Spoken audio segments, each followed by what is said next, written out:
Je dirais que c'est celle déjà de l'humain, mais aussi celle des animaux. Et en tant que vétérinaire, on assure celle des humains via celle des animaux.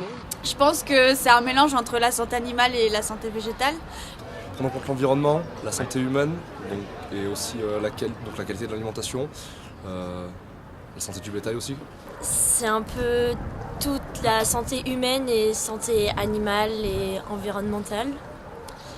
Et je pense que c'est une question d'équilibre entre toutes ces formes de santé. Savoir un peu plus à propos justement de cette Global Health qu'on parle pas mal en ce moment, on en a beaucoup entendu pendant la première semaine d'être 21. Rencontrer les vétos, voir le campus, voir l'autre partie de l'école. Et de voir vraiment comment, dans une formation proche de la nôtre mais à la fois très différente, les élèves vont réfléchir et quelles sont leurs opinions face à des débats environnementaux. Bienvenue aux étudiants ingénieurs agro.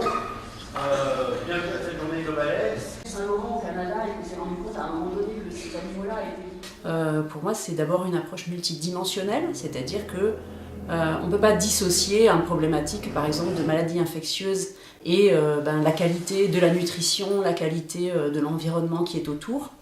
Et donc, ça implique de prendre en compte plein d'aspects. Donc, du point de vue scientifique, c'est ce qu'on appelle la multidisciplinarité.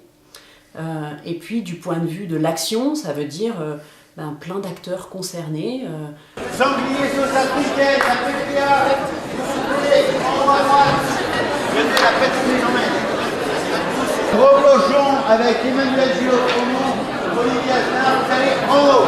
Alors, ce qu'on a l'impression de voir, c'est effectivement des étudiants qui sont contents de venir visiter les camarades de l'autre campus. Je pense que c'est pas inintéressant de voir des étudiants qui étaient en fait avec eux dans les mêmes cursus avant de rentrer à l'école il n'y a pas si longtemps et qui sont déjà un petit peu différents, pas si différents que ça, mais qui ont d'autres points de vue. J'ai eu l'impression quand même que les étudiants s'intéressent à ce genre de problématiques. Donc moi j'espère effectivement voir vraiment se dessiner un peu une compréhension justement globale, c'est-à-dire multi-acteurs de ces problématiques-là.